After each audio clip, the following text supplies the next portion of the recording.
What's going on, brother? How you doing? I'm all right. Doing pretty good. How about yourself? Man, I'm doing dang near Skippy. If I was any better, I'd be a golden goose and I'd lay a golden egg. There you go. There you go. So I'm glad you called in because I enjoyed it when you called in to Talking Dirt last year. And so this is pretty cool. So you race. So tell everybody what class you race. The Iron Horse class, right? Yeah, I race the Iron Horse late model class. Stock late model class. Run it. This will be my second year.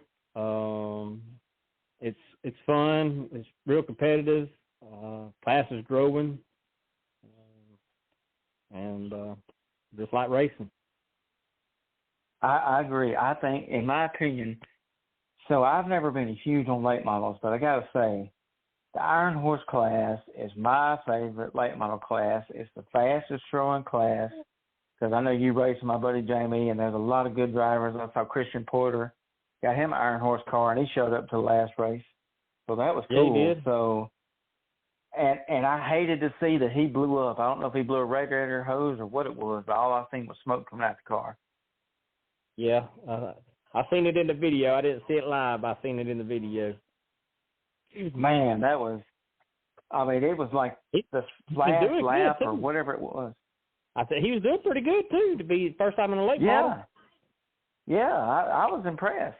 And I said, oh, there goes Christian going down. And then all of a sudden I seen that big smoke coming out the car. I said, man, I hope he didn't blow that motor. I hope it was just a radiator hose. And he pulled off with like a lap to go. I said, man, that sucks, man. He just got it. So where are you at in points in the Iron Horse? Be honest with you, I don't know. I've had some engine problems, engine troubles, and I got up to third, I think, and had some engine troubles. I think I'm fourth or fifth or sixth. I'm in the top six, I think. I ain't looked. All right, tell you what, I'm gonna look. I got you on my Bluetooth earbuds. I'm gonna look right now on my race pass on my phone. All right, so Tri-County Speedway, I got it on my favorites, which is awesome. Tri-County Speedway is an awesome, awesome track, and I know you probably seen my news the other day, but I forgot to announce this earlier. But Isaiah asked me if I wanted to be the announcer at the racetrack. I was like, oh man, I can't believe that he asked me to do that. And he had seen my race videos that I post on our page and was telling me how he liked the commentary and stuff. And he's like, hey, I think you'd be good at it. And I was like, okay. So he signed me up for the next two races, and I told him I'd do it. That's cool. I seen it on your Facebook post. I said, well, heck yeah, there you go. I said, you're going to like that, and I think the fans are going to like it. Yeah, I think because, so one of the things that, and you're going to get a kick out of this, I'll have to show you one of my recent videos I posted in our supporters group. But I told Isaiah this, and this is so funny. Like, I've been doing this for several months now in my videos. But I got to give a shout-out to Larry Falk because he drives a pure stock in the IMCA mods, and so everybody's got the joke his car is the town of Bedrock, Flintstone Mobile or whatever. So all my videos I see that on the back of his car, and I thought, oh, there's Fred Flintstone going to come on the racetrack. You have to do. Isaiah told me, he said, man, you got to tell him that. He's going to get a kick out of that. I just can't help it. Every time I see his car, I say, oh, there's Fred Flintstone going to come on the racetrack. It's a weird-looking thing. It does remind you of a Flintstone car, how tall that roof is. It does. And you know what? I think it would be freaking hilarious if he showed up to the Halloween race on the 21st and a car that looked exactly like the same car, but painted up to look like the one Fred Flintstone drove, and then he wore a Halloween race suit as Fred Flintstone. Yeah. I would laugh. That'd be cool. That would be cool. Get him a rack with the Flintstone cars on the side and dress as Fred. That'd be cool. Oh, that'd be awesome. And I guess his girlfriend would be Velma, I guess. Wilma. I think Wilma. Wilma, I that's think it. Wilma's Wilma. I knew it was one of them. Oh, okay. All right. So I'm looking at the points now. So D.G. Hawkins is just destroying everybody. He's doing pretty good. He's 544. Cade Cartwright, which is awesome. Young Cade Cartwright's doing awesome. He's 472, second place. John Shavers, 395. Oh, shoot, you're not far out of third. You're 393 points, so you can pass John Shavers for the next race. Oh, hey, might try it, might do it. I'm serious, man. I'd like to see you do it because you got your. So what? Yeah, you're 3 points away from taking third place from John Shavers. So that's cool. You could have a strong finish. Yeah, it's a competitive class. I'm telling you. I think last year I finished second or third in points too, and it's a good class. It's good. I'm getting older and I can't handle that momentum like the 602s and the 604s has got. So getting in that class, it took the strain off of me, and I can actually I enjoy it and have fun. I'm back having fun. That's the main thing, is having fun. That's awesome. That's the way to be. So are you like Jamie and have to use WD-40 to get inside your race car? I ain't got that for you. But I ain't thought about that though. That's a good idea. That might help me a little bit better. Look, I got to poke fun at Jamie because it seems like it's because he lives like 5 minutes down the road from me or so, and it seems like that was one of the conversations recently about getting in and out of the race car because he's got two late models he drives. One of them's his, another one he drives for another guy. It seems like that was mentioned recently or something about WD-40 or PB Blaster to get in and out of the race car. I said, well, it might work. It would definitely help to get out, I think. It ain't too bad getting in. It's hard getting out. Oh, I imagine after riding 15, 20 laps and then trying to get out, it's got to be flickering out crap to try to get out of there. Well, it's just your adrenaline is pumping while you're racing. Then when you quit racing, the adrenaline's gone. It's like your body just like, And then when you try to get out of that car, it's like, oh, my gosh.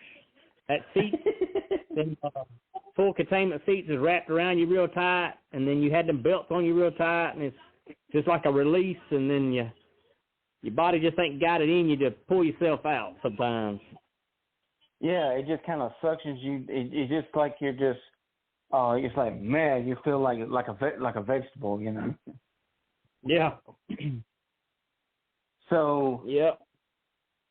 One thing I'll say about Tri-County is they got an awesome track, awesome race service, and one thing I do like is I try to tell people, I've been to a lot of racetracks in my day. I've been to asphalt tracks, dirt tracks, and I've never been in a racetrack where you can go inside of one of your concession stands, sit inside with the air conditioner, eat, and watch the race. How cool is that? Hey, that's cool.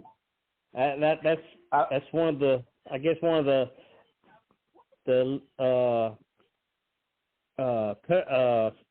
spectator draws we have is you could go inside and get you something real good to eat. I believe we got some of the best food of any racetrack around. And then you can sit inside the air conditioner, watch the races, get done, and you can stay inside and watch, or you can go back out and watch. I mean, it's got plenty of room for a lot of people.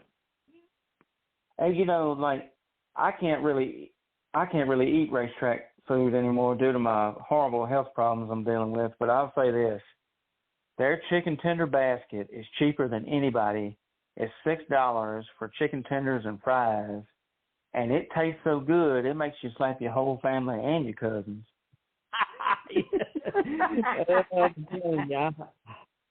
I'll be honest with you.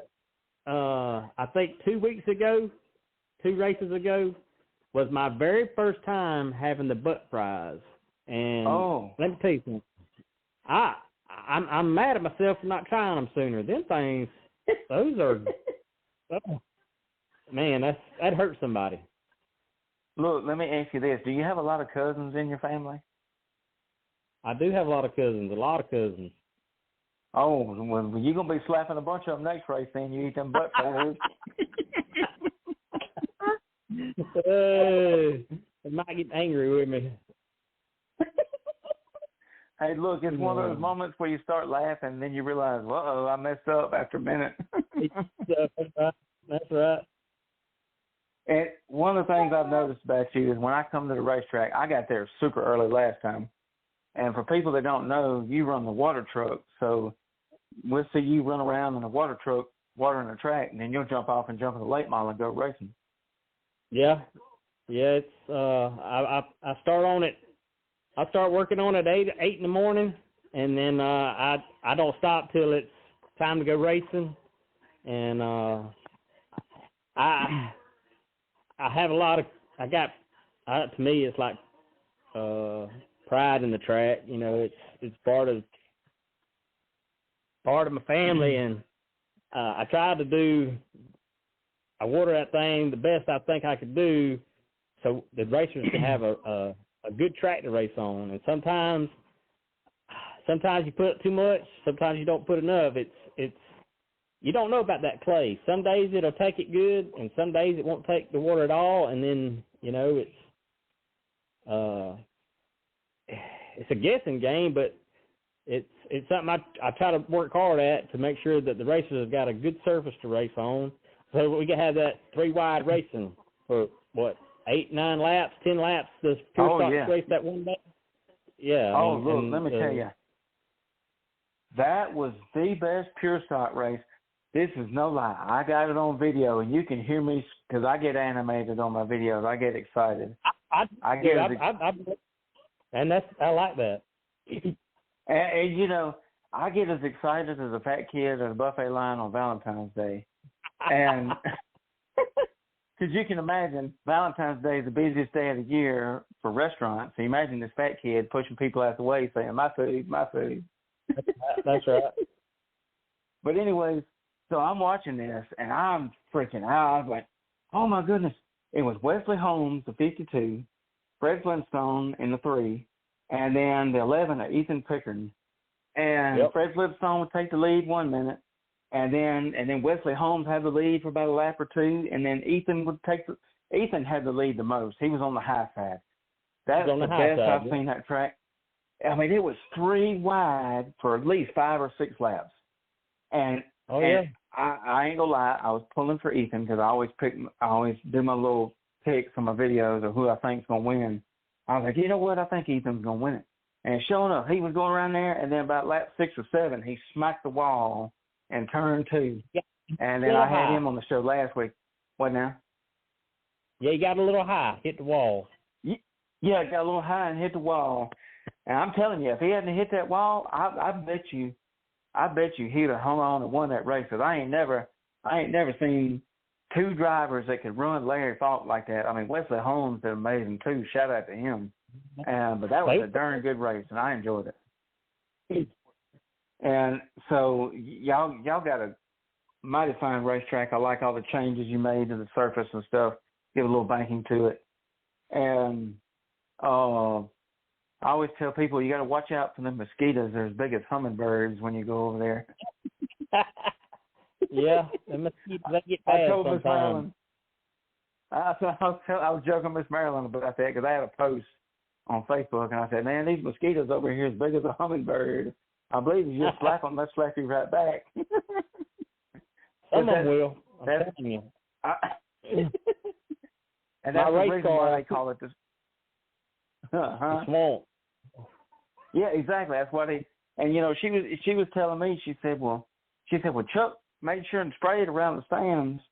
And the more I think about it, I bet them mosquitoes just laughed at that mosquito spray. They tough. I had to work on my race car the other night. I done washed it, and my power steering belt had broke. So I was going to change it, and my race car stays at the racetrack. And it was like 59 degrees, and they was up under my race car. I guess it was warm under there. And I was having to fight them things off because I let somebody borrow my bug spray, so I didn't have bug spray. I swear to you, it was like you just said, it was like slapping me back. It was like a boxing match. I was like, man. I'd have to get up and take a break for a minute because it's like they was beating me up under there.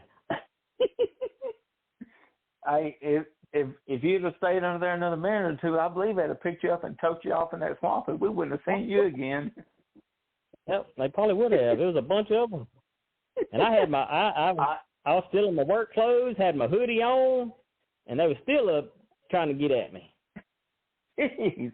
I told Miss Marilyn, I said, "Look, I'm gonna take a bomb and just drop it off right outside of turn 2 and see what it does."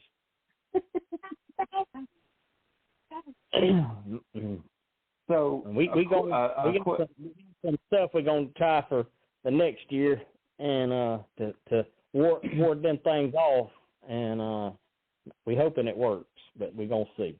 Oh, that's great. That's great. I'm glad to hear that. That's great because that'll help people out a tremendous amount, especially people that's parked in the pits. Yeah, that's right. So a question for you is, so this is, of course, a safety podcast, and so what do you do, or what do you prefer safety-wise, or what would you like to see safety-wise in late models or just racing in general? What do you like to do?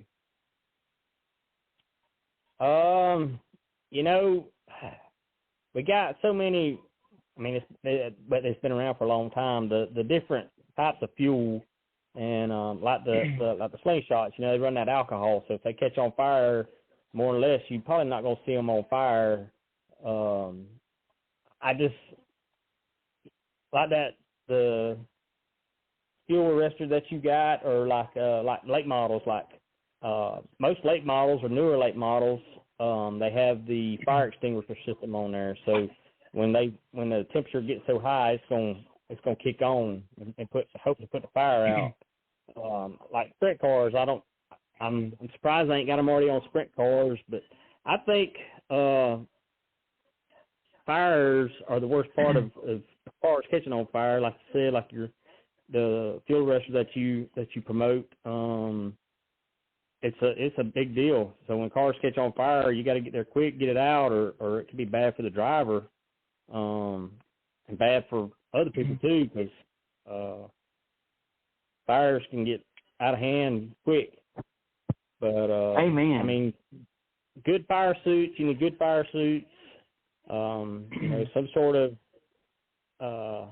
apparatus or some sort of component that'll help take care of fires, just in case you catch on fire. Like when my car, I thought it was catching on fire because I smelled oil, so I said, "Oh, when the smoke come out, I thought it was catching on fire." I was getting out of that thing as fast as I could. I was unbuckling, and I was trying to get out as fast as I could because I don't like fires, so fires are scary, and they leave a mark. Yes. In fact, there's a video I shared on our Facebook page. I'll have to show you. But this was a video from last season, I believe. Was it last season or this season? It's a sprint car race. And all I know is the story they shared with the video.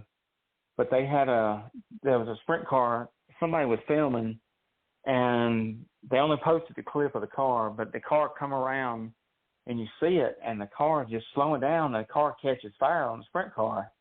And I'm talking about a big ball of fire, and all you see is the driver trying to get unbuckled because them straps take a minute. And he finally gets unbuckled, and he's on fire. And he's dancing out there on the racetrack. Dancing around, yeah. And they can't see it. What's going on? Yeah, you can't really see it. It's the invisible assassin, as I call it. And another sprint car driver just stops. He jumps out of his car because the safety crew's not there yet. And the other sprint car driver is stomping on him. He's trying to slap him to get the fire out. And finally, the safety crews got up there, and that scared my mule. And I'm thankful that Robbie invented something like the fuel arrestor because it makes it for multiple applications like that. And fuel fire is like, and you can ask, and I know you know my buddy Chris Hartman. He got several years ago at Flomaton, he got burned from fuel fires from working underneath his pure stock one night when he was racing.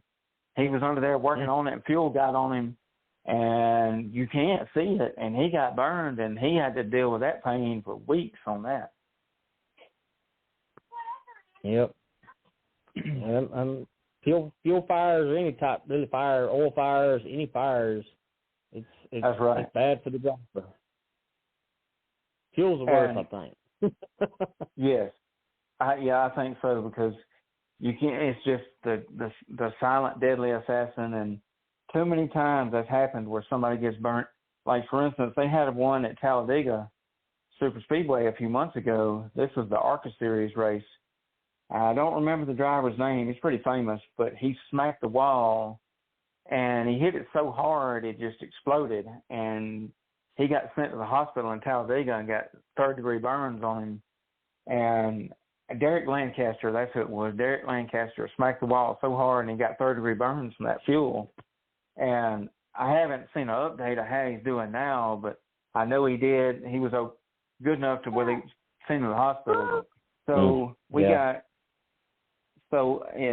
Tri-County has 2 races left in the season. So you want to talk about those 2 races? Well, I do know we got the hayride coming up on the 21st. They tell everybody get the kids out there to get them some candy, get to ride through the pits, and most drivers give out they give out candy and sign pictures of the cars. It's like a meet and greet with the drivers, but you get candy too. You get to ride on the behind the tractor on the hay, and then we got the Legacy, which is our year-end race. I believe we having it on a Saturday and a Sunday. We had it on a Sunday last year because it rained Saturday, and we had like a church service, and we had drivers and fans and family there, and that was awesome. That was an awesome event to be a part of on that Sunday because of everybody getting together for church, having a church service, and then we raced, and it was an awesome day. But we got that. Great. They got the new Legacy T-shirts going to be coming out. They look really good. I like them. They are sharp. And Freddie McCall is going to be the new addition to the shirt. I think he should be there Saturday night, and they're going to probably do a little interview with him. And but it's I think it's 2 nights of racing, Saturday and Sunday, and so get everybody to come out and see one heck of a show. That's great, and I like what you said about the Sunday service, because I think I missed that one.